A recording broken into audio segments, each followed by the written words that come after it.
Quand dans un workflow N8N, tu veux récupérer une image, ça se passe pas toujours comme tu veux. La plupart du temps, ça se passe bien, tu fais un truc comme ça, tu mets ton image, OK, HTTP GET et il récupère, ton image. OK, là, on est content. Mais des fois, ça marche pas. Des fois, ça marche pas. Tu as l'image qui est bloquée. Alors, on va voir dans ce cas-là ce qui se passe, comment faire, pourquoi elle est bloquée déjà l'image? L'image, elle peut être bloquée pour plein de raisons. Elle peut être, bloquée ton IP peut être bloqué. Je te montre le cas que très désagréable. Là, hop, même scénario. Et tu vois, bing, ça marche pas. Des fois, ça prend même beaucoup plus de temps. Et ça, c'est très pénible. C'est très pénible. Pourquoi elle peut être bloquée? Ton IP peut être bloqué. Il peut y avoir un captcha à résoudre. Il peut y avoir du JavaScript. Il peut y avoir plein d'autres cas, tu vois. Parce qu'il y a des sites web qui prennent des mesures, des précautions contre les méchants qui viennent scraper. Bon, on peut avoir plein de raisons légitimes de scraper. Hein. D'ailleurs, rappelons que les plus grands scrappeurs du monde, ce sont OpenAI, ce sont Google, etc., qui se servent dans nos données. Donc pourquoi nous, on ne pourrait pas scraper? Du coup, j'ai mis au point un workflow. Alors, tu vas voir, franchement, c'est pas compliqué. Et d'ailleurs, tu as dans la description le lien du workflow pour, pour pouvoir le faire. Et là, qu'est-ce qui se passe? Hop, je lance. Donc là, il commence classiquement. Tu vois, il commence classiquement et il a pas réussi. Du coup, tu vois, il a pas réussi. Donc là, ce workflow, il est très simple en fait. Dans la plupart des cas, ça marchera et il arrivera sur la branche success ici. Mais dans les cas où ça marche pas, je mets un failover, c'est-à-dire une solution de secours. J'utilise une API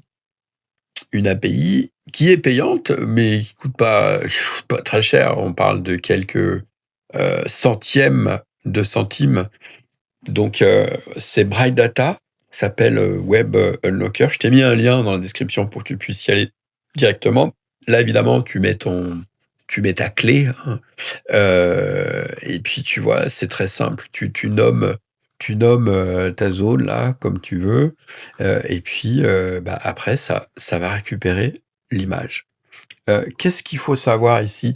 Là, pour que tu puisses faire ça, alors tu pourrais me dire: «Ouais, pourquoi tu fais pas tout le temps? Tu passes pas tout le temps par ça?»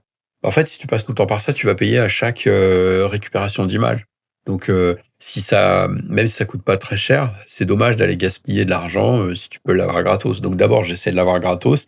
Si succès, je fais la suite de mon workflow et si ça marche pas, par contre, je vais sur la branche d'erreur.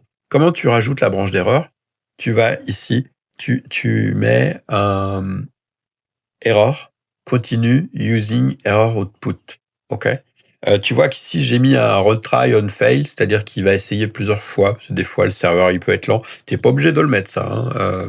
Moi, j'ai remarqué qu'en général, c'est mieux de l'avoir. Qu'est-ce qui est intéressant à savoir ici?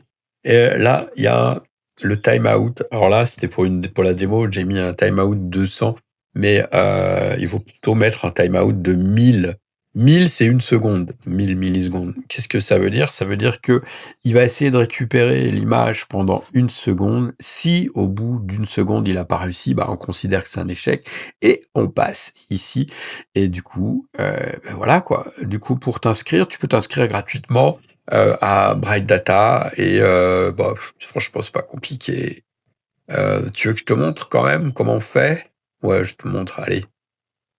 Donc tu vas ici sur Bright Data. Moi, je vais me connecter. Une fois que tu es connecté sur Bright Data, tu vas là. Il y a ils ont plusieurs trucs, mais là, celui qui nous intéresse, ça va être waouh, ça va être ça. Ça va être non, pardon, ça va être celui-là. Voilà, celui-là, le proxy and scrapping infrastructure. Donc, tu as juste à faire, tu vois là, je m'en sers dans plein de cas et tu vois, 26 requêtes, on n'est même pas à 0 $, c'est-à-dire qu'on est moins de 0,00 $. Donc, comment tu vas faire? Tu vas aller dans Add, ou non, ici tu vas faire Web Unlocker API, voilà, ici, Create Zone, tu lui files un nom, d'accord, et tu fais Add. Et ce nom qui est là, c'est le nom que tu vas mettre dans ton workflow ici, tu vois. Là, tu changes tu mets le nom de la zone que tu as créée. Ok, tu vois, c'est pas compliqué. Et ben voilà, écoute, je te souhaite beaucoup de scrapping. Tu me dis dans les commentaires si tu as réussi à le faire. Et puis je te dis à plus. Ciao, Cécile.